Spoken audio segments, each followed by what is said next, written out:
Tu es pathétique, Thomas. Franchement, grandis un peu. C'est la dernière chose que Camille m'a dite. Elle me l'a sifflé à l'oreille, ses ongles s'enfonçant dans mon avant-bras juste assez fort pour laisser une marque avant de tourner les talons et de se diriger droit vers lui. Gaspard. L'ex-petit ami dont je n'étais pas censé m'inquiéter. La figure fraternelle qui avait soudainement débarqué sans y être invité à la fête des noces d'émeraude de ses parents, portant un costume sur mesure qui coûtait plus cher que ma voiture. Je suis resté là, tenant son verre de Chablis à moitié vide, à la regarder traverser la salle de réception du domaine. L'orchestre jouait un air doux, un standard de jazz qui semblait se moquer de ce qui était en train de se passer. Elle ne s'est pas contentée d'aller vers lui pour lui dire bonjour. Elle s'est jetée sur lui. Elle a passé ses bras autour de son cou, enfouissant son visage dans son épaule, riant de ce rire fort et théâtral qu'elle n'utilisait que lorsqu'elle voulait que tout le monde la regarde. Et tout le monde regardait. Son père, un homme qui m'avait serré la main fermement une heure plus tôt en m'appelant « Fiston », s'est figé la fourchette en l'air, son filet de bœuf à moitié mâché. Sa mère, qui ajustait obsessionnellement les centres de table floraux, a pâli. La salle n'est pas devenue silencieuse d'un coup, mais la bulle d'air autour de nous, si. Je sentais la chaleur monter le long de ma nuque. Ce n'était pas encore de la colère. C'était de la honte. Une humiliation pure et distillée. J'étais le type qui tenait son sac à main et son verre pendant qu'elle grimpait littéralement sur un autre homme comme sur un arbre au beau milieu de la pièce. Puis, c'est devenu pire. La musique a changé. Le chef d'orchestre, inconscient de la tension, a annoncé une demande spéciale. Gaspard a attrapé la main de Camille et l'a fait tournoyer. Elle ne s'est pas dégagée. Elle n'a pas jeté un regard en arrière pour vérifier si j'allais bien. Elle a fondu contre lui. Et là, sous les lustres en cristal, devant 300 des amis les plus proches et partenaires commerciaux de sa famille, elle a commencé à se frotter contre lui. Ce n'était pas de la danse. C'était du collet serré. Son dos contre son torse, la main de ce dernier glissant de sa taille vers ses hanches, la plaquant contre lui. C'était vulgaire. C'était intime. C'était un panneau publicitaire annonçant à toute la salle que je n'étais qu'un bouche-trou. Son cousin Hugo, debout à côté de moi, s'est raclé la gorge maladroitement. « Thomas, ça va, mec ?» Je n'ai pas répondu. Je ne pouvais pas. J'avais l'impression que quelqu'un m'avait frappé à la gorge. Je les ai regardés.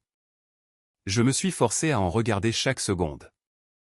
Je l'ai regardé murmurer quelque chose à l'oreille de Gaspard qui l'a fait sourire d'un air suffisant, ce sourire de requin arrogant que je détestais depuis le jour où je l'avais rencontré. Je l'ai regardé fermer les yeux et pencher la tête en arrière sur son épaule, l'air plus en paix dans ses bras qu'elle ne l'avait été dans notre appartement parisien ces 6 derniers mois. C'était le moment. Cette seconde précise. 21h42, un samedi soir. Je n'ai pas fait irruption sur la piste de danse. Je n'ai pas jeté mon verre de vin. Je n'ai pas fait une scène qui lui aurait donné la satisfaction de me traiter de fou plus tard. J'ai simplement posé le verre sur la table la plus proche. J'ai déposé sa pochette de soirée juste à côté. J'ai regardé Hugo, je lui ai fait un signe de tête qui m'a semblé mécanique, et je me suis retourné. « Thomas, attends » a chuchoté Hugo, mais j'étais déjà en mouvement. Je suis sorti de la salle de réception, j'ai descendu le grand escalier et je me suis retrouvé dans l'air frais de la nuit. Je suis monté dans ma berline, le moteur rugissant dans le parking silencieux. Mes mains ne tremblaient pas. C'est ce qui m'a le plus surpris. Je m'attendais à de la rage, des larmes, des cris, mais il n'y avait rien. Juste un silence froid et lourd. Le genre de silence qui survient lorsqu'un bruit avec lequel vous vivez depuis des années s'arrête enfin. J'ai conduit jusqu'à la maison en silence. J'ai fait mes valises avec l'essentiel en silence. Et au moment où Camille a réalisé que j'étais parti, je m'étais déjà effacé de sa vie. Elle pensait avoir le pouvoir. Elle pensait pouvoir me manquer de respect et que je serais là le lendemain matin à mendier des miettes d'affection. Elle était sur le point d'apprendre que la chose la plus effrayante n'est pas un homme qui hurle. C'est un homme qui n'a plus rien à dire. Pour comprendre pourquoi cette nuit-là a été le point de rupture, il faut comprendre les 6 mois qui l'ont précédé. Ce n'était pas une explosion soudaine. C'était une fuite lente que j'avais désespérément essayé de colmater avec de la patience et de la compréhension. J'ai rencontré Camille il y a 3 ans. Nous étions différents. J'étais architecte, méthodique, calme, construit sur des bases solides. Camille était organisatrice d'événements freelance, c'était le chaos, une énergie débordante, toujours à la recherche de la prochaine montée d'adrénaline. Les opposés s'attirent, n'est-ce pas? C'est ce qu'on dit. Et pendant les 2 premières années, ça a marché. Je la canalisais. Elle m'a fait sortir de ma coquille. Nous avons emménagé ensemble au bout d'1 an. Nous avons parlé de mariage. J'économisais pour une bague de fiançailles vintage taille émeraude qu'elle m'avait montrée dans la vitrine d'un bijoutier du Marais un jour. Mais ensuite, Gaspard est revenu en ville. Gaspard, c'était l'amour du lycée, le premier amour, le type qui lui avait brisé le cœur quand il était parti pour Londres il y a 5 ans pour se trouver, ce qui signifiait apparemment dépenser l'argent de son père et faire la fête dans les clubs de Chelsea. Quand il est revenu, Camille me l'a dit immédiatement. Il est de retour, mais c'est totalement platonique, Thomas, avait-elle dit, faisant défiler l'écran de son téléphone sans me regarder. Nous sommes juste amis. Ne sois pas bizarre avec ça. J'ai essayé de ne pas l'être. Je lui faisais confiance. Je n'étais pas du genre jaloux. Je ne fouillais pas dans les téléphones. Je ne demandais pas à la géolocaliser. Mais lentement, la dynamique a changé. Ça a commencé par de petites choses. Elle rentrait à la maison plus tard que d'habitude. Le travail s'éternisait. Puis, je voyais une photo identifiée sur Instagram d'elle dans un bar branché de la capitale, et l'épaule de Gaspard était dans le cadre. Quand je posais des questions, elle levait les yeux au ciel. Mon Dieu, Thomas, il s'est trouvé qu'il était là avec un groupe. Arrête de m'interroger. Ensuite, les textos ont commencé, tard le soir. Son téléphone éclairait la table de chevet à 23h, minuit. Elle s'en emparait vivement, inclinant l'écran pour que je ne le voie pas. Juste une urgence avec un client, marmonnait-elle. L'intimité est morte. Pas seulement le sexe, mais la proximité. Elle a cessé de me poser des questions sur ma journée. Elle a cessé de me toucher quand elle passait à côté de moi. Je suis devenu un colocataire qui payait la moitié du loyer et réparait la plomberie. 2 semaines avant la fête d'anniversaire de mariage, nous avons eu une dispute. Je lui ai demandé pourquoi Gaspard lui envoyait des textos à 2h du matin un mardi. Elle a explosé. Tu manques tellement de confiance en toi. C'est épuisant, Thomas. Gaspard traverse une période difficile. Il a besoin d'une amie. Pourquoi ne peux-tu pas le soutenir? Pourquoi dois-tu toujours tout ramener à toi? Elle a retourné la situation avec une telle maîtrise. Soudain, je n'étais plus le petit ami avec une inquiétude légitime. J'étais le monstre possessif qui l'empêchait d'être une bonne amie. J'ai fini par m'excuser. Je me suis réellement excusé auprès d'elle d'avoir été contrarié que son ex lui envoie des textos au beau milieu de la nuit. C'est ce que fait l'amour quand il est toxique. Il vous fait boire le poison et remercier la personne qui l'a versé. Avance rapide jusqu'à la fête, les 40 ans de mariage de ses parents, un événement majeur, tenue de soirée exigée. J'avais acheté un nouveau smoking. J'avais passé des semaines à aider sa mère avec les plans de table parce que Camille était trop occupée. Quand nous sommes arrivés, Camille était tendue. Elle m'a à peine regardé. Elle a passé l'heure du cocktail à scruter la salle, vérifiant son téléphone. « Qui cherches-tu » ai-je demandé en lui tendant une coupe de champagne. « Personne. »« Mon Dieu, arrête de me coller » a-t-elle cinglé. Sa mère l'a entendu. J'ai vu sa mère grimacer. « Camille, sois gentille » l'a doucement réprimandé sa mère. Thomas est juste étouffant, a soufflé Camille en s'éloignant pour saluer une cousine. J'ai encaissé. Je l'ai ravalé comme je le faisais toujours. Mais ensuite, Gaspard est entré. Il n'était pas invité. Je connaissais la liste des invités. J'avais aidé à la faire. Mais il était là, entrant à grands pas comme si le domaine lui appartenait. Et au moment où Camille l'a vu, toute son attitude a changé. Son air renfrogné a disparu. Elle s'est illuminée. Elle vibrait presque d'excitation. Elle a passé l'heure suivante à graviter autour de lui. Chaque fois que j'essayais de rejoindre le cercle, elle détournait son corps de moi, m'excluant. Il riait de blagues privées. Il lui touchait le bras avec trop de familiarité, trop souvent. À un moment donné, je l'ai prise à part. « Camille, les gens nous regardent » ai-je chuchoté. Tu ignores tout le monde pour parler à Gaspard. C'est un manque de respect. C'est laquelle l'a dit, la phrase qui a scellé le cercueil. Tu es pathétique, Thomas. Franchement, grandis un peu. C'est un invité. Je fais mon devoir d'hôtesse. Va me chercher un verre et arrête de t'humilier. Elle m'a fourré son verre dans la main et s'est éloignée. 5 minutes plus tard, elle se frottait contre lui. S'éloigner du domaine en voiture m'a semblé surréaliste.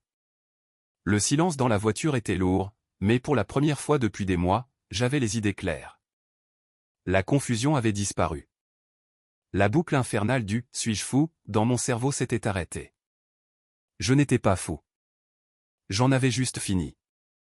Je ne suis pas allé à l'hôtel. Je suis rentré à notre appartement. Je savais qu'elle ne rentrerait pas avant les premières heures du matin, probablement ivre, avec une excuse bidon toute prête sur le bout de la langue. J'ai pris 2 valises. J'ai emballé mes vêtements, mon ordinateur portable, mes documents. J'ai pris la montre qu'elle m'avait offerte pour mon anniversaire et je l'ai laissée sur la commode. J'ai pris la photo de nous sur le réfrigérateur, celle de notre premier voyage à Marrakech, et je l'ai jetée à la poubelle. Je n'ai pas saccagé l'appartement.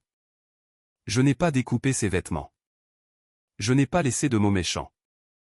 J'ai lavé la vaisselle dans l'évier. J'ai fait le lit. Je voulais que l'appartement ait l'air parfait, intact, comme si je n'y avais jamais été.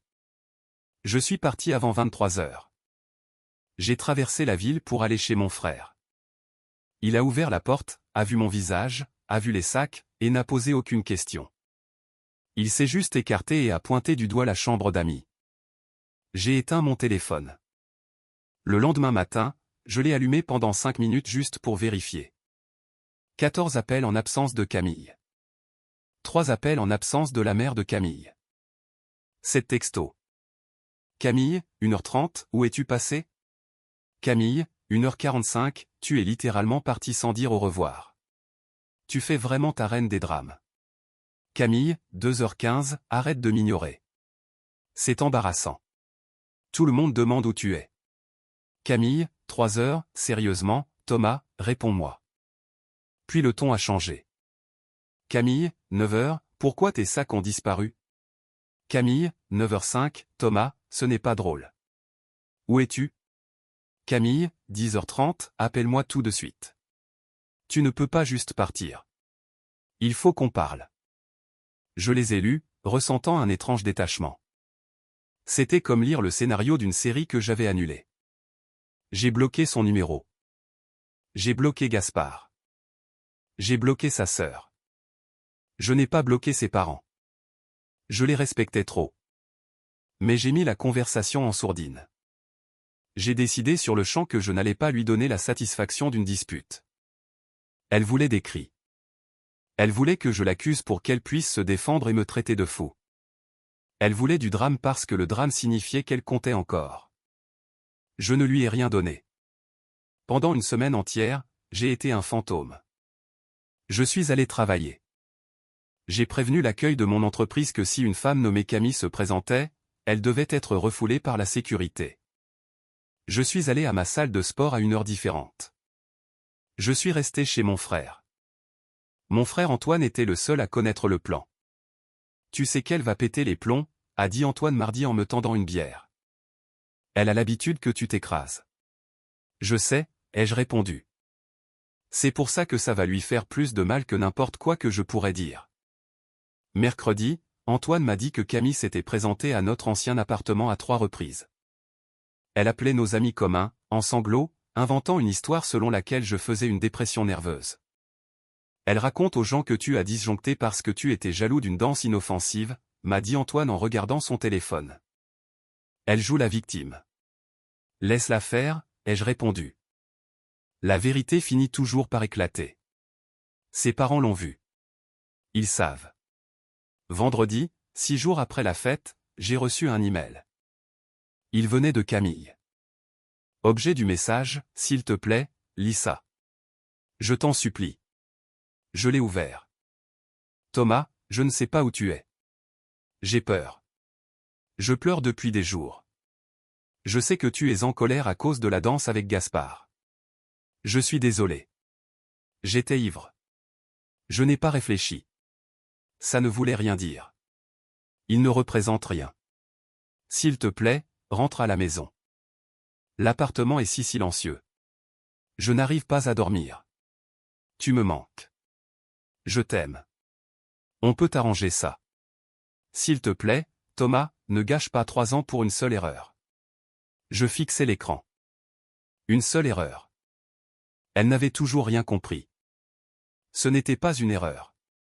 C'était un millier de petites coupures culminant en une exécution publique de ma dignité. Je n'ai pas répondu. Le week-end a passé. J'ai trouvé un nouvel appartement le lundi, j'ai signé le bail, j'ai emménagé. Il était plus petit, plus sombre, mais c'était le mien. Pas de chablis dans le frigo, pas de pince à cheveux sur le lavabo. 2 semaines après la rupture, le silence a finalement été rompu. Pas par moi, mais par le monde qui la rattrapait. J'ai retrouvé Hugo, son cousin, pour prendre un verre. Il m'avait contacté en disant qu'il devait me rendre un truc que j'avais laissé dans sa voiture des mois plus tôt, un jeu de câble de démarrage. C'était une excuse, évidemment. Elle est anéantie, mec, a dit Hugo en fixant sa pinte de bière. Je ne l'ai jamais vue comme ça. Elle a l'air d'aller bien sur Instagram, ai-je dit. Je n'avais pas regardé, mais je le supposais. Nan, c'est que de la fumée. Hugo a secoué la tête. Ses parents sont furieux contre elle. Ma tante, sa mère, lui a dit que ce qu'elle t'a fait était la chose la plus honteuse qu'elle ait jamais vue. Il t'adorait, Thomas. Son père a carrément refusé de payer l'assurance de sa voiture ce mois-ci. Il a dit que si elle voulait agir comme une gamine, elle pouvait payer ses propres factures. J'ai pris une gorgée de mon verre. Et Gaspard? Hugo a ricané. Ça, c'est la meilleure partie. Tu connais Gaspard. Le mec vit pour la chasse. À la seconde où tu es parti, à la seconde où l'aspect du fruit défendu a disparu et où Camille est devenue réellement célibataire et disponible, il a fait le mort. Il est déjà de retour à Londres, il a posté une photo avec un mannequin hier. J'ai ressenti une satisfaction sombre et froide. Alors, elle avait fait exploser sa vie pour un type qui n'était même pas resté pour le petit déjeuner. Ouais. Et maintenant elle réalise que le mec qui réparait réellement son pneu quand il crevait à 2 heures du matin, le mec qui payait son loyer quand elle était à découvert, le mec qui l'aimait est parti. Je n'ai pas souri. J'ai juste hoché la tête. 1 mois plus tard, je sortais de mon immeuble de bureau. Il pleuvait. Je bataillais avec mon parapluie quand j'ai entendu mon prénom. Thomas. Je me suis figé. Je connaissais cette voix, mais elle semblait différente, plus frêle, brisée. Je me suis retourné. Camille se tenait là, blottie sous l'auvent du café d'à côté. Elle avait l'air diminuée. La femme vibrante et arrogante de la fête avait disparu. Elle portait un pantalon de jogging, pas de maquillage, les cheveux tirés en arrière dans un chignon négligé. Elle avait l'air de ne pas avoir dormi depuis des semaines. Je suis resté sur mes positions. Camille. Elle a fait un pas vers moi, l'espoir s'allumant dans ses yeux. Tu n'as pas bloqué mon adresse mail. Je l'ai lu, ai-je dit. Et rien. Elle a tressailli. Thomas, s'il te plaît. Est-ce qu'on peut juste parler? 5 minutes. C'est tout ce que je demande. Je deviens folle. Je suis allé chez ton frère, mais il a menacé d'appeler les flics. Je suis allé à ta salle de sport, mais ils ont dit que tu avais annulé ton abonnement. Tu as juste disparu. C'était le but, ai-je répondu, la voix assurée. Pourquoi? Elle a commencé à pleurer, ses larmes se mélangeant à la pluie sur ses joues. Pourquoi fais-tu ça? C'est un jeu? Tu essaies de me punir? Non, ai-je dit. Une punition implique que j'essaie de te donner une leçon pour que tu puisses être meilleur pour moi. Je m'en fiche de tout ça maintenant. Je ne te punis pas, Camille. Je me retire d'une situation qui me manque de respect. C'était une danse, a-t-elle crié. Quelques personnes dans la rue se sont retournées pour regarder. C'était juste une danse. J'étais ivre. Pourquoi es-tu si impitoyable? Je me suis approché, envahissant son espace pour la première fois. Ce n'était pas une danse. Tu m'as regardé dans les yeux, Camille. Je t'ai demandé d'arrêter. Je t'ai dit que j'étais mal à l'aise, et tu m'as traité de pathétique avant de retourner vers lui. Tu l'as choisi, lui. Devant ton père, devant ta mère, devant moi. Tu as fait un choix. J'ai fait le mauvais choix, a-t-elle sangloté en tendant la main vers la mienne. Je me suis reculé. Je sais, ai-je dit. Mais les choix ont des conséquences. Tu ne peux pas briser un verre et ensuite pleurer parce que tu te coupes les pieds en marchant sur les débris. Tu me manques, a-t-elle murmuré, la voix brisée. Je me sens si seul. Gaspard est parti. Mes amis prennent ton parti. Mes parents me regardent comme si j'étais une étrangère. Je n'ai plus rien. Tu as exactement ce que tu voulais, ai-je rétorqué. Je n'ai jamais dit que je voulais ça, a-t-elle supplié. Je peux changer. Je vais rayer Gaspard de ma vie. Je ferai tout ce que tu voudras. S'il te plaît, rentre à la maison. Je l'ai regardé. Je l'ai vraiment regardé. Et j'ai cherché l'amour que je ressentais autrefois. J'ai cherché la colère. J'ai cherché la douleur. Mais il n'y avait rien. C'était comme regarder une étrangère. Une étrangère qui m'avait causé beaucoup d'ennuis, certes, mais une étrangère quand même. Je ne peux pas rentrer à la maison, Camille, ai-je dit doucement. Pourquoi? Parce que cette maison n'existe plus. Tu l'as réduite en cendres. J'ai ouvert mon parapluie. Au revoir, Camille. Thomas, attends. Ne pars pas. Si tu pars maintenant, je te jure, je ne t'adresserai plus jamais la parole. C'était une menace, l'ancienne Camille essayant de refaire surface, essayant de reprendre le contrôle. Je ne me suis pas arrêté. Je n'ai pas regardé en arrière. J'ai marché sous la pluie, le son de ses sanglots s'estompant derrière moi dans le bruit de la ville. C'était il y a 6 mois. J'aimerais pouvoir vous dire qu'elle a connu un revirement miraculeux, ou qu'elle a trouvé le bonheur. Mais la vie n'est pas un film. D'après ce que j'entends dire, elle galère toujours. Elle est retournée vivre chez ses parents. Son père parle encore de moi à table, apparemment, demandant pourquoi elle a laissé filer le seul homme de bien qu'elle ait jamais rencontré. Ça doit piquer. Le sel sur la plaie n'est pas mon silence. C'est le rappel constant, par tous ceux qui l'entourent, qu'elle a tout gâché.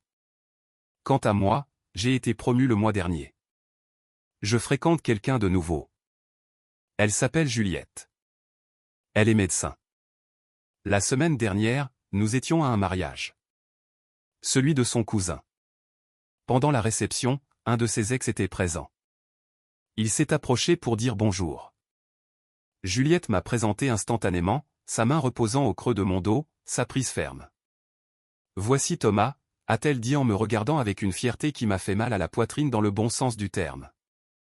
Mon petit ami. Elle ne s'est pas frottée contre lui. Elle n'a pas levé les yeux au ciel. Elle a serré ma main et m'a demandé si je voulais aller boire un verre. C'était un petit moment, ennuyeux peut-être pour certaines personnes, mais pour moi, ça représentait tout.